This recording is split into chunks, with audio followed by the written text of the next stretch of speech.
नमस्कार विद्यार्थी मित्रांनो, ग्लोबल ऑनलाईन क्लासमध्ये तुम्हा सर्वांचं स्वागत आहे. UGC नेट सेट 2022 पेपर 2 यामध्ये आपण भाषा विज्ञान यातले काही सराव प्रश्न बघणार आहोत. आणि हे सराव प्रश्न बघण्यापूर्वी नव्याने प्रवेश घेणाऱ्या विद्यार्थ्यांसाठी विशेष ना की यात आम्ही भरपूर तुम्हाला मॉक टेस्ट देणार आहोत. संपूर्ण अभ्यासक्रमावरील नोट्स मिळणार आहेत, व्हिडिओ लेक्चर सुद्धा मिळणार आहे. सरावासाठी वस्तुनिष्ठ प्रश्न म्हणजे MCQ घेण्यात येणार आहे. तसेच PYQ PDF प्लस पेपर 1 मागील वर्षाच्या पेपरचं निराकरण सुद्धा करण्यात येणार आहे. तसंच पेपर 1 या अभ्यासक्रमांचा समावेश असणार आहे. नव्याने प्रवेश घेणाऱ्या विद्यार्थ्यांसाठी प्रवेश फी फक्त 6,999 आहे. त्यामध्ये पेपर 1 आणि पेपर 2 या दोन्ही अभ्यासक्रमांचा समावेश असणार आहे. आणि हा क्लास लवकरात लवकर जॉईन करा, कारण नेट सेट क्रॅक करण्याकरता हा क्लास तुम्हाला अतिशय उपयुक्त ठरणार आहे. म्हणून लवकरात लवकर हा क्लास जॉईन करा आणि सुवर्ण संधीचा फायदा घ्या. जॉईन करण्याकरता 8179138413 हा व्हॉट्सअप नंबर आहे, याच्यावर तुम्ही संपर्क साधू शकता किंवा ग्लोबल ऑनलाईन मराठी हा ऍप डाउनलोड करून अधिक माहिती मिळवू शकता.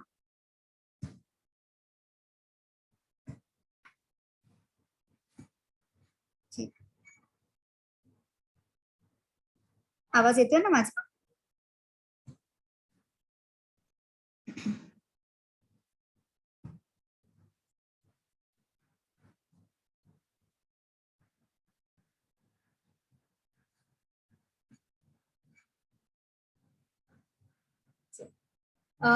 आपण काही भाषा विज्ञानातले काही बहुपर्यायी प्रश्न बघणार आहोत. ते थोडेसे बघून घेऊ आपण.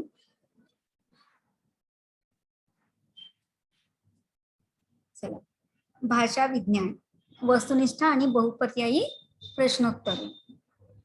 भाषामुळेच मानवास संस्कृती लाभली. परस्पर सामंजस्य साधून तो सुसंस्कृत विकसित झाला. मानवाने भाषा निर्माण केली आणि भाषेने मानव निर्माण झाला. अशी भाषेची व्याख्या खालीलपैकी कोणी केलेली आहे? कृपा कुलकर्णी, नागो कालेलकर, श्रीन गजेंद्र गडकर, सोसी. कोणी केलेली आहे? कृपा कुलकर्णी. जे डार्क अक्षरामध्ये दिलेले आहे ते त्यांचे आन्सर आहेत. ठीक आहे. मूळ आशयाशी कार्यकारण संबंध नसलेल्या ध्वनी संकेतांनी बनलेली समाज व्यवहाराला साह्यभूत अशी भाषा ही एक पद्धत आहे असे कोण म्हणतात? तर श्री न गजेंद्र गडकर, नागो कालेलकर, अश्विनी घोंगडे, कृपा कुलकर्णी. त्यातलं नागो कालेलकर मूळ आशयाशी कार्यकारण संबंध नसलेल्या ध्वनी संकेतांनी बनलेली समाज व्यवहाराला साह्यभूत अशी भाषा एक पद्धत आहे असं म्हणतात. यादृच्छिक ध्वनी संकेतावर आधारलेली समाज व्यवहाराला साह्यभूत अशी पद्धत म्हणजे भाषा असे कोण म्हणतात? तर अश्विनी घोंगडे, कृपा कुलकर्णी, श्री न गजेंद्र गडकर, नागो कालेलकर. यादृच्छिक ध्वनी संकेतावर आधारलेली समाज व्यवहाराला साह्यभूत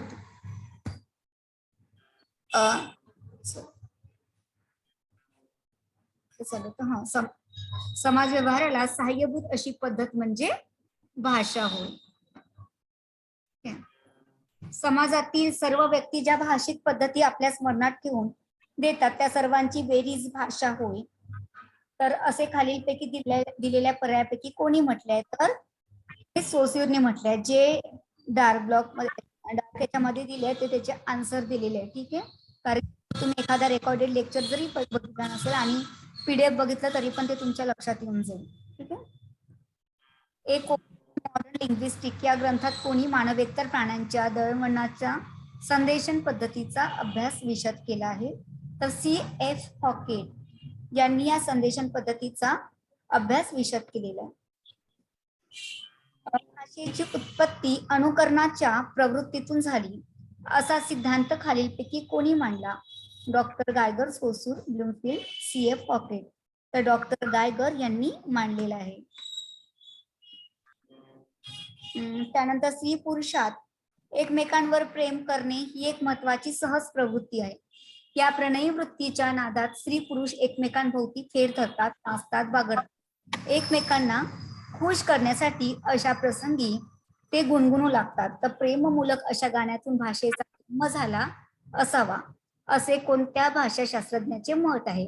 है ना. प्रेममूलक जो सिद्धांत आहे तो आपण ॲटोजेस्परनने म्हटलाय आणि कधी कधी याची पूर्ण अशी व्याख्या सुद्धा येतं. ठीक आहे. तर हे ॲटोजेस्परन हे त्याचं उत्तर आहे. जोड्या लावामध्ये पण मूलक सिद्धांताचा ॲटोजेस्परन. प्रारंभीच्या काळात मनुष्य हा विचारधन नसून भावनाप्रधान प्राणी होता. दुःख, सुख, आशा, निराशा, तिरस्कार, पसंती, विस्मय, घृणा इत्यादी विचारांच्या अथवा भावनांच्या निदर्शनासाठी त्याने जे भावनादर्शक उद्गार काढले असतील त्यातून भाषा निर्माण झाली असे डॅश भाषाशास्त्रज्ञांनी सांगितले. कोणी? कॉडिलॅक.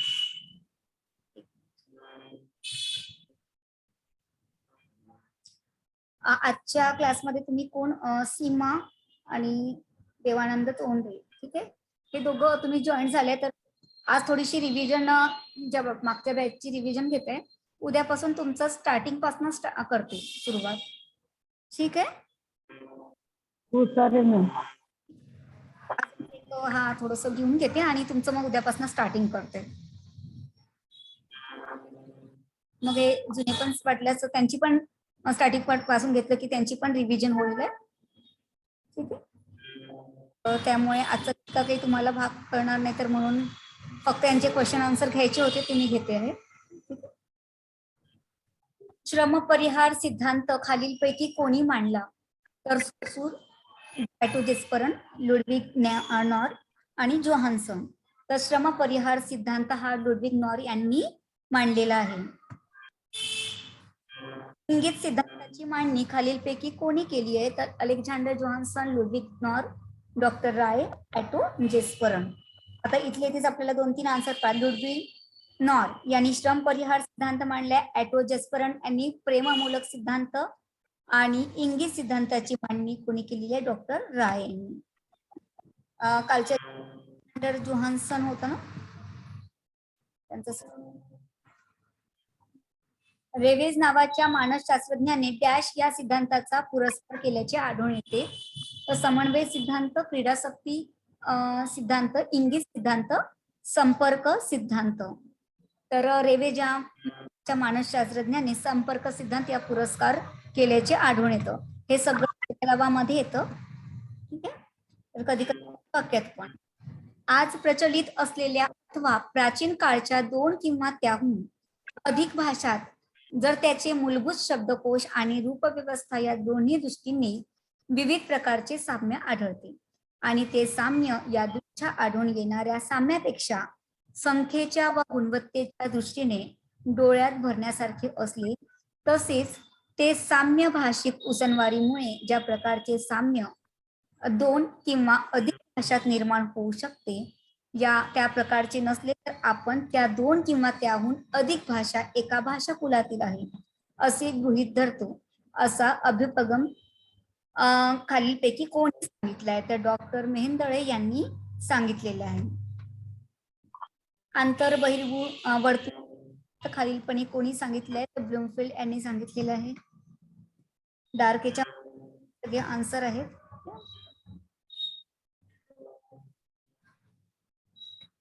ऐतिहासिक भाषा विज्ञानाचा पाया खालीलपैकी कोणी घातला? तर Bloomfield, Saussure, sir William Jones, Grierson. तर ऐतिहासिक भाषा विज्ञानाचा पाया सर विल्यम जोन्स यांनी घातलेला आहे.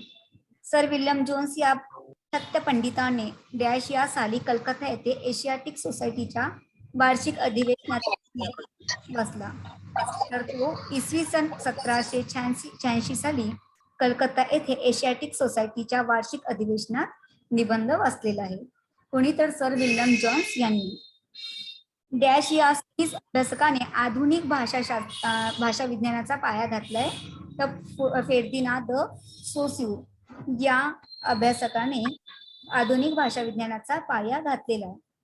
संरचनावादी सिद्धांत खालीलपैकी कोणी मांडला? तर ब्लूमफिल्ड यांनी संरचनावादी सिद्धांत मांडलेला आहे. सिद्धांत खालीलपैकी कोणी मांडला? नॉम चॉम्स्की यांनी रचनांतराचा सिद्धांत मांडला. रचनांतराचा सिद्धांत नॉम चॉम्स्की आणि संरचनावादी सिद्धांत ब्लूमफिल्ड. डॅश या निर्माण झालेल्या भाषिक सापेक्षतावाद हा भाषा वास्तव यांच्यामधील संबंधाविषयी एक महत्वाचा सिद्धांत होय. तर कोणाच्या? सफीर आणि बोर्ड यांच्या लिखाणापासून निर्माण झालेला भाषिक सापेक्षवाद म्हणजे लिंग्विस्टिक रियालिटिव्हिजम हा भाषा व वास्तव यांच्यामध्ये संबंधाविषयी एक महत्वाचा सिद्धांत आहे. विरेचनावाद खालीलपैकी कोणत्या अभ्यासकाने मांडला? तर जॉक देरिदा या अभ्यासकाने मांडलेला आहे. भाषा ही सामाजिक संस्था आहे. आधी झालेले आपले मानवाच्या संस्कृतीची कल्पनाच करता येत नाही असा भाषेविषयीचा विचार कोणी मांडला? तर हा विचार हॉल यांनी मांडलेला आहे.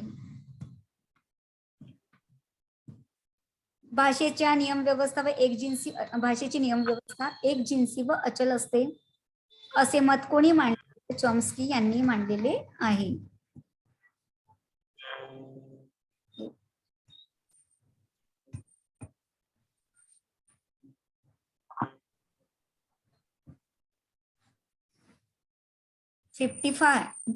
थांबा, हे क्लास झाल्यावर सांगते मी. भाषा सामाजिक संदर्भात बहुरूपी व परिवर्तनशील असते असे मत कोणी मांडले? तर टर्नर यांनी हे मत मांडलेले आहे. आणि हे सरळ तुम्हाला पाठच करावं लागेल. भाषा विज्ञान, ठीक आहे. भाषा विज्ञानाच्या अभ्यासाचे केंद्र कोणते आहे? तर कलकत्ता. पारंपरिक भाषाशास्त्र ज्यांना ध्वनी म्हणते त्यालाच भाषा विज्ञानात काय म्हणतात? तर स्वन असं म्हटलं जातं. सिद्धांत आणि प्रणेता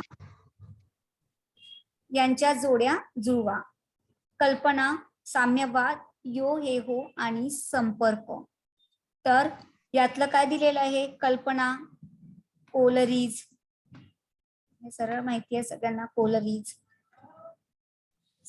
संपर्क, जिरेवज. मग राहिले कोणते? साम्यवाद, कार्ल मार्क्स है ना. साम्यवाद हा कार्ल मार्क्स आहे. आणि मग राहिल्या कोणता आहे? North Ludwin.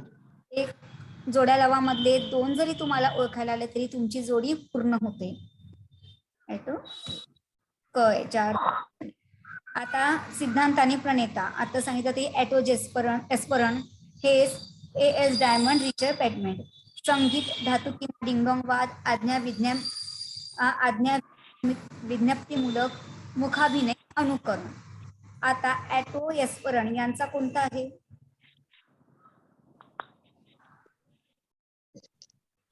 संगीत, हेस, धातू डिंगडोंगवाद, A.S. डायमंड, आज्ञा विज्ञप्तीमूलक आणि रिचर्ड स्पँगेट मुखानिक.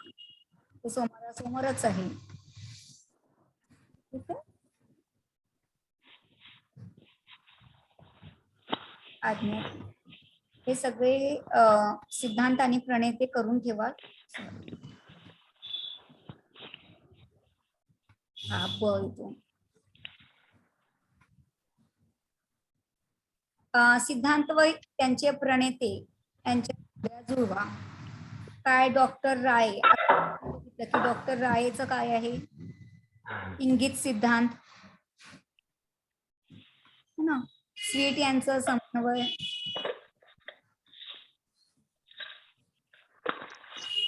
मॅक्स मुलर यांचं भूभू आणि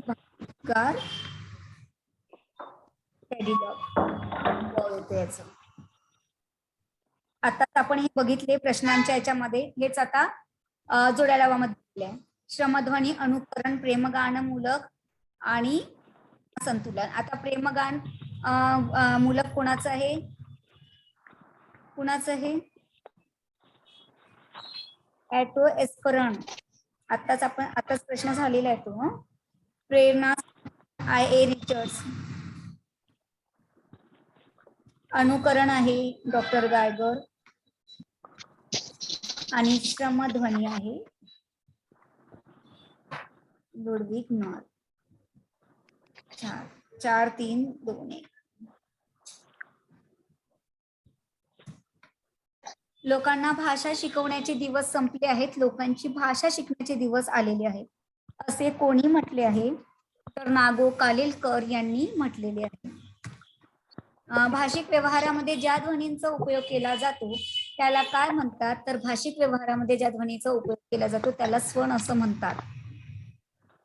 आणि भाषा ही सरावाने येत नाही असे मत कोणाचे आहे तर असे मत सोस्यूर यांचे आहे.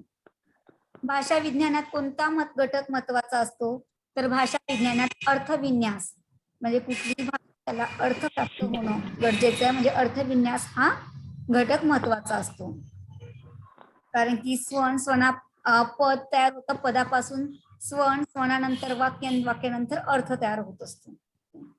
भाषा विज्ञानात अर्थविन्यास महत्वाचा मानणारा भाषा वैज्ञानिक कोण तर भाषा विज्ञानात अर्थविन्यास मानणारा चॉम्स्की हा भाषा भाषा ही उपज शक्ती आहे असे मत कोणी मांडले तर चॉम्स्की यांनी मांडलेले आहे. भाषा आणि क्षमता प्रत्यक्ष भाषेचा वापर यात फरक आहे असे विचार कोणी मांडले तर रमेश भोंगडे यांनी मांडले आहे. निधन म्हटलं की दुःखद असणे हे उदाहरण अर्थाच्या दृष्टीने कोणत्या प्रकारातील आहे तर 6 या प्रकारातील हे उदाहरण आहे. संरचनावादी भाषा विज्ञानातील अपुरेपणा कोणत्या भाषा वैज्ञानिकाने निदर्शनास आणला तर संरचनावादी भाषा विज्ञान नोम चॉम्स्की. अपुरेपणा कोणत्या भाषा विज्ञानात निदर्शनास येतो हे नोम चॉम्स्की या भाषा वैज्ञानिकाने निदर्शनास आणला. आदिकालीन, महामणिकालीन, शिवकालीन, पेशवेकालीन, आधुनिक कालीन मराठी यासारख्या शब्दांनी मराठीतील कोणते भेद स्पष्ट होतात तर ते त्यानुसार काळ एक काळ पडला जातो म्हणजे कालिक भेद स्पष्ट होतात. रूपी एकत्र येऊन जो नवीन शब्द तयार होतो त्याला काय म्हणतात तर दोन रूपी एकत्र येऊन जो शब्द तयार होतो म्हणजे जोड शब्द तयार होतात त्याला समास असे म्हणतात. आपल्या मुखावाटे निघणाऱ्या मूळ ध्वनींना दिलेली कोणती आपल्या मुखावाटे निघणाऱ्या मूळ ध्वनींना ध्वनी म्हणतात. आणि आपल्या मुखावाटे निघणाऱ्या या मूळ ध्वनींना नंतर स्वन होतो. सर्व स्वर व सर्व स्वरयुक्त व्यंजने यांना काय म्हणतात तर स्वर आणि स्वरयुक्त व्यंजने यांना अक्षर असे म्हणतात.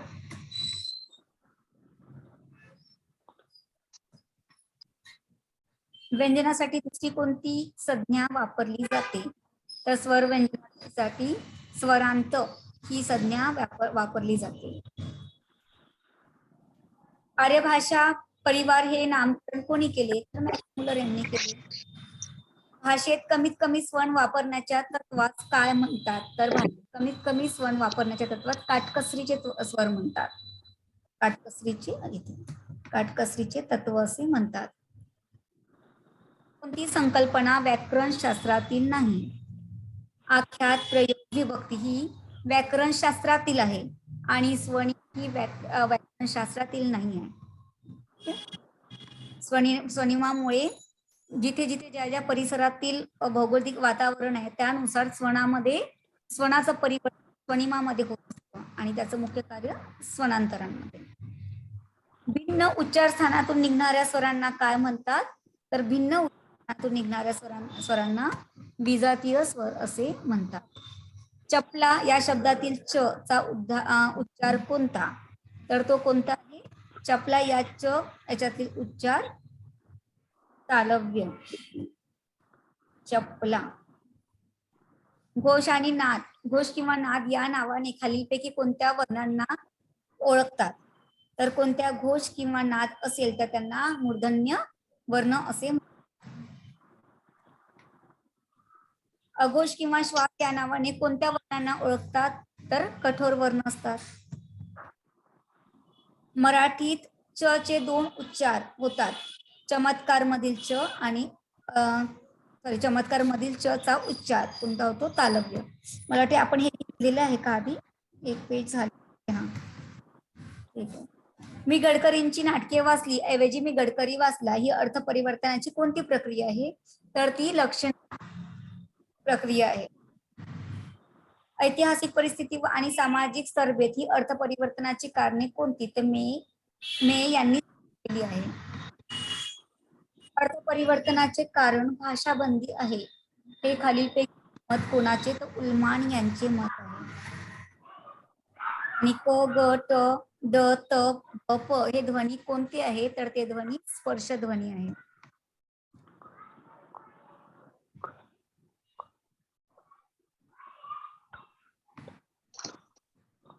कृपा कुलकर्णी व गमो पाटील यांनी कोणत्या ग्रंथाचे लेखन केले?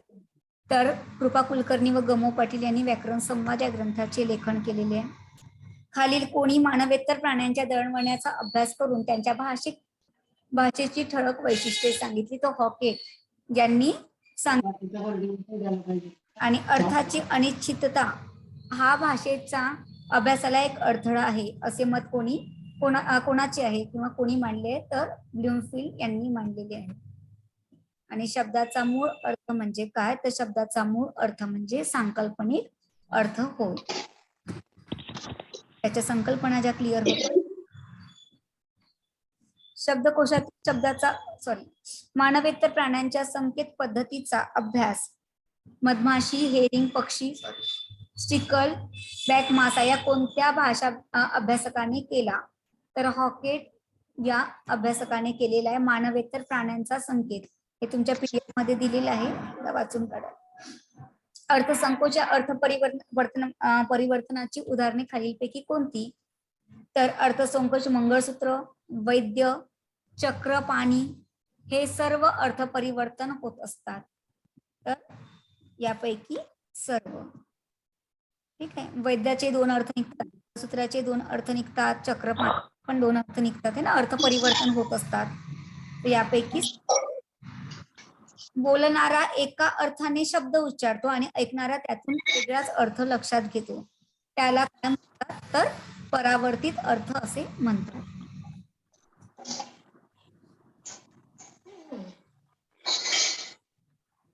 बोलण्याचा विषय आणि हेतू कोणता यानुसार संप्रेषण बदलते व शब्दार्थ बदलतो. याला कोणता अर्थ म्हणतात? तर शैलीनुसार प्रत्येक जण आपले शब्द वापरत असतो म्हणून त्याला शैलीगत अर्थ असं म्हणतात. शब्द जोरामुळे वाक्याच्या बदलणाऱ्या अर्थास काय म्हणतात? शब्दावर दिलेल्या जोरामुळे वाक्याच्या बदलणाऱ्या अर्थास भावपद अर्थ असं म्हणतात.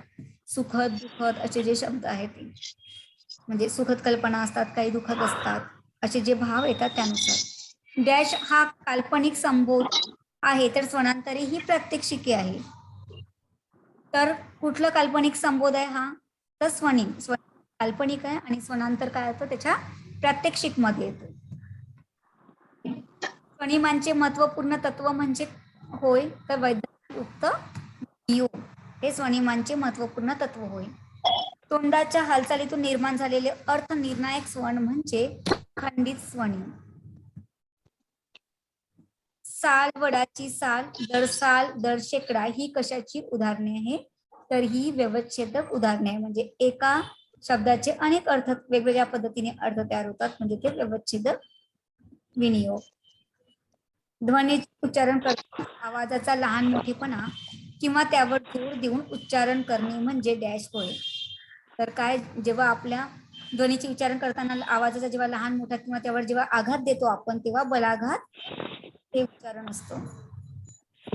अवधी, नासिक्य, सुरावली, बलाघात, विराम, अवरोह, आरोह ही सहचारी गुणधर्मांना खंडादिष्टी असं म्हणतात.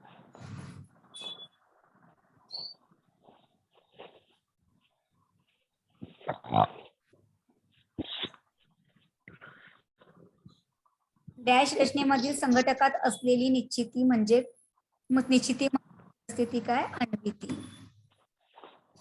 स्वर्णविचार व अर्थविचार या भाषा विज्ञानातील अंगभूत विषय असून वाक्य विचार हा केंद्रभूत विषय आहे असे चॉम्स्की हे म्हणतात. पुरेशा अवधीनुसार सलगतेने एका पाठोपाठ उच्चारण होण्याची क्रिया म्हणजे सन्निधी होय. डॅश वाक्यातून व्यक्त होणारा शब्दार्थ एकमेकांशी सुसंगत असेल तर संदेशन होऊ शकतो. तर योग्यता असेल तर वाक्यातून व्यक्त होणारा शब्द एकमेकांशी सुसंगत असेल तर संदेशन होऊ शकतं. डॅश या वाक्यात एकच विधी असून साधारण एकच उद्देश असतो तर केवळ वाक्य असते. केवळ वाक्यामध्ये या वाक्यामध्ये एकच मुख्य विधेयक व एकच मुख्य उद्देश असे 2 किंवा अधिक उपवाक्य असतात तर ती कोणती आहे? संमिश्र. अर्थ परिवर्तन हे काल सापेक्ष आहे. हे मत कोणी मांडले तर सोसीर यांनी मांडलेले आहे.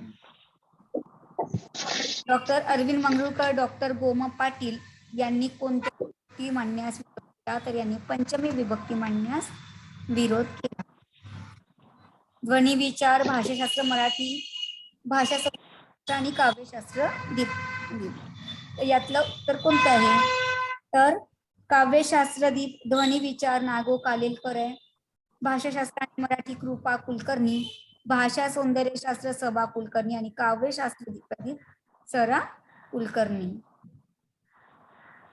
यातलं हे उत्तर झाले. इतकेच घेतले. इतके सगळे भाषा विज्ञानाचे प्रश्न. मला वाटते हे यातले एक दोन जे आहे ते अजून एक दोन पेजेस घेतलेले आहे पुन्हा आधी. हे सगळे तुम्ही ठीक आहे. आणि उद्यापासून स्टार्टिंग पासून घेते. आता ते मला वाटते 2-3 किती स्टुडंट आहे नवीन? मला 3-4 जण असतील.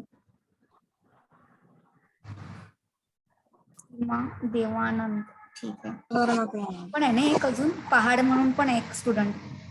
ठीक आहे ना, मी उद्यापासून स्टार्टिंग पासून घेते. तुमचं होते आणि यांची रिव्हिजन पण होईल. ठीक आहे पहिलेपासून.